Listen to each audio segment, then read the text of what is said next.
Hey everyone, in this video I'm going to go over the 68, 95, 99.7 rule.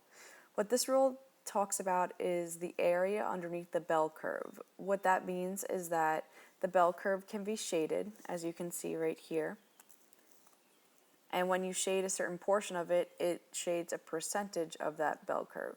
So when we shade between one standard deviation, so this is 1 right here, this is 1 below and 1 above, and you add these 2% up, you end up getting 68% of the data.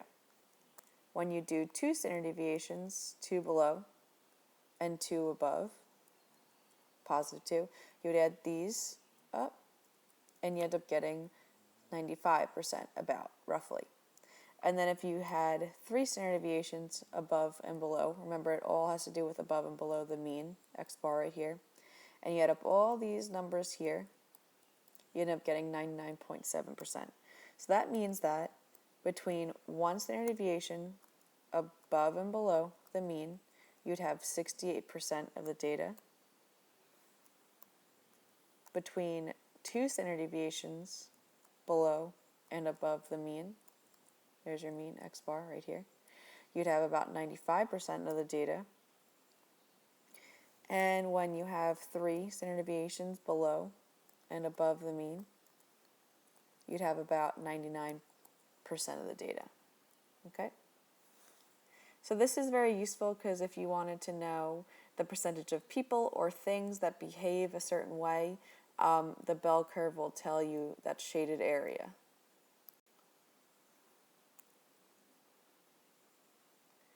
So in this little blurb here it says, when the mean of standard deviation is known, we can find an interval containing the 68, 95, and 99%. When you see 68%, I want you to think 1 standard deviation above and below the mean. When you see 95, 2 standard deviations above and below the mean, and 99, 3 standard deviations above and below the mean. So automatically when you guys see the numbers 68, 95, and 99, you should be thinking of 1, 2, and 3 standard deviations above and below the mean. The intervals of 68, 95, and 99 can be found by adding and subtracting the standard deviation from the mean, once for 68, twice for 95, and 3 times for 99. The interval created gives a good estimate of how the population is behaving on the sample that was taken from the population. So question 1 is actually a popular question because it talks about mean SAT scores. So they say each year the College Board publishes the mean math SAT and the standard deviation for students taking the test. The reason why they do this is because you can find out how far you are from the average score of the math SAT. So they are normally distributed. Once you see the word normally distributed, I want you guys to get into the habit of drawing a bell curve right away. When you have your bell curve, always put a bar in the middle for your mean. They say assume this group of students had a mean of 500, so that's the middle, with a standard deviation of 100. When you see a standard deviation of 100, that means to get above the mean once, you would add 100. So 1 standard deviation above the mean plus 1 is 600. 2 standard deviations would be 700, and 3 standard deviations would be 800. If you went below, 1 standard deviation would be 400. 2 standard deviations below would be 300 because I subtracted 100 twice. And then 3 standard deviations below the mean would be 200 because we subtracted 100 3 times. They say find the score that is 1 standard deviation above the mean. Well, that's simple. You just have added 100 once, and that's your 600. Then they say find the score that's 1 standard deviation below the mean. So I would subtract 100 because that's my standard deviation from the mean, and I would get the 400 value. Okay? Alrighty. So the next question says the average mass of a group of wombats is 15 kilograms, and the standard deviation is 1.25. They say graph the normally distributed mean with data 3 standard deviations above, 3 standard deviations on the curve. So the first thing I'm going to do is they say normally distributed, so automatically, boom, I draw my bell curve. Okay. I put my bar in the middle because I'm doing a mean. They tell me the average, which is your mean, so this is my x bar, and then my standard deviation, 1.25. So I'm going to put my mean in the middle, which is 15. Okay. And then I'm going to count 1, 2, 3 above and 1, 2, 3 below. To get one standard deviation above the mean, I'm going to add 1.25 once. So that's going to end up getting me a value of 16.25. To get two standard deviations above the mean, I will add that value once more, and I would get 17.5. So 16.25 plus 1.25 gets me 17.5. And then to get three standard deviations above the mean, I'll add that 1.25 one more time to my 17.5, and I get 18.75, sorry. And then to go the other way, I would do the same thing, except I would subtract. I would subtract it twice, and subtract it 3 times to get my 3 standard deviations above and below. So 15 minus 1.25 will get me 13.75, and this is all in kilograms. And then if I subtract it one more time, if I subtract 13.75 minus 1.25, I would get 2 standard deviations below, which is 12.5 kilograms. And then if I subtract from that, I subtract 12.5 minus 1.25, I will get 11.25. Between what weights are 95% of the data included? Right away, like I said before, when you think 95.4%, you are going to think 2 standard deviations, because 2 standard deviations is 95% of the bell curve. What that means is that between here and here, shading between the 2 standard deviations, I would have 95% of the wombats in the world. Okay, so that means, well, that would be between the 12.5 and the 17.5, because those are my values. So 12.5 kilograms to 17.5 kilograms.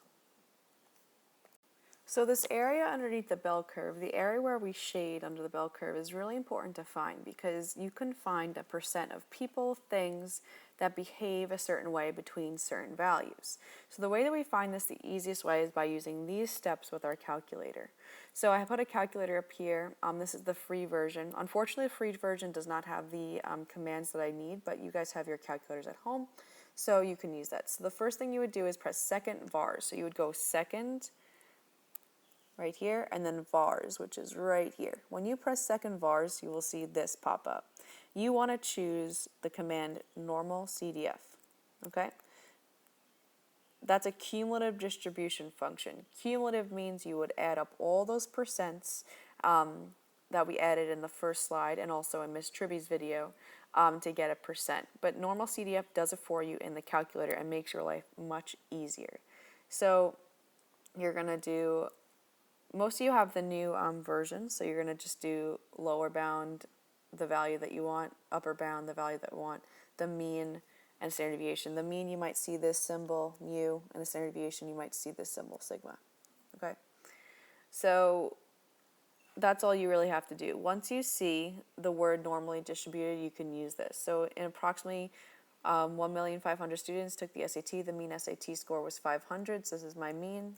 My standard deviation was 100 points. So automatically, that's what I'm going to keep in my mind. This is my standard deviation, and this is my mean. Very important. Approximately how many of them would be expected to score? Now, we're looking for how many of them, which means we need a percent of people first, and then we'll multiply by that decimal. Okay, so between 400 and 600, what you're going to do is you're going to use normal CDF in your calculator. So you're going to press second vars, normal CDF, and you want to do between 400 and 600. Now, sometimes I draw a little picture for myself. I know the mean is here, so this is 500, and I want between 400 and 600, and that would be this area here. When you do normal CDF and you do 400 for the lower bound, 600 for the upper bound, 500 for the mean, and 100 for the standard deviation, you end up getting about 0.682, which is 68.2%. This makes sense because 400 and 600 is one standard deviation above and below the mean, because when you add 500 plus 100, you end up getting 600, and when you subtract 500 minus 100, you'll get 400.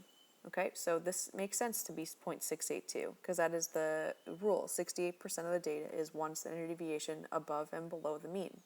But then how do you get how many people you want? Well, that's very simple. You guys learned to get 68% of a population or a thing, you multiply. So I'd multiply this by 1,500,000, and I'd get about 1,023,000 people.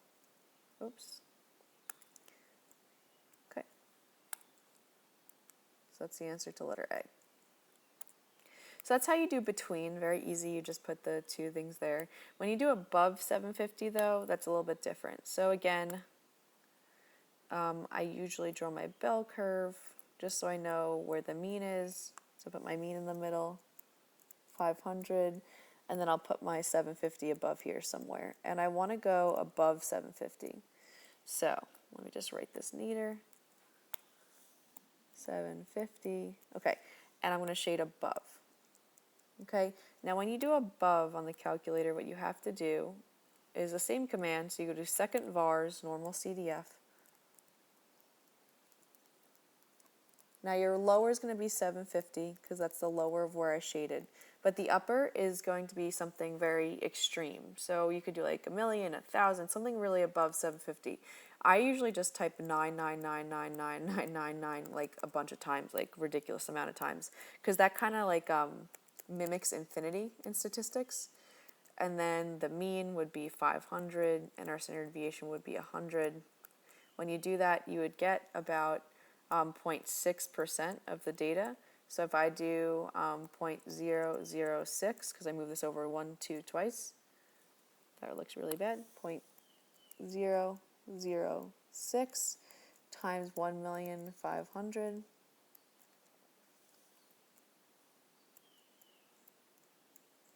You end up getting about 9,000 people. Okay? So for a certain population, the mean score of scholastic aptitude test is 430 and the standard deviation is 108. Which would occur the greatest number of times? Now, in a normal distribution, and usually any test or any standardized test that you take will act like a normal distribution, which means that a lot of people score in the middle. So a lot of people would score 430 or around 430, very close to it. And then a few people would score really high and a few people would score really low, okay? And they want to find the one that has the greatest number of times. Well, that means that you want to find the most. So it should be the closest to 430. So the value that is closest to 430 out of all of these is 335.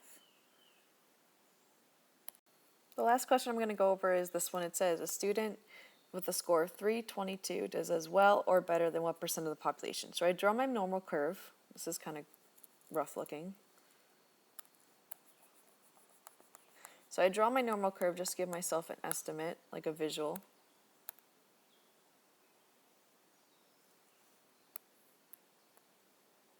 Again, I usually put my mean in the middle, which is 430. Okay, so 322 is over here somewhere. And he does as well or better than what percent? Well, that means we want to know what percent did he score above. So we want this area of the bell curve. So that means, again, I'm going to use normal CDF. So normal CDF. So I press second vars, normal CDF on my calculator. And I put in my lower, my upper, and my mean and standard deviation. So my lower, since I'm going to the left, if you notice in the other one, I did 999, positive 999, okay?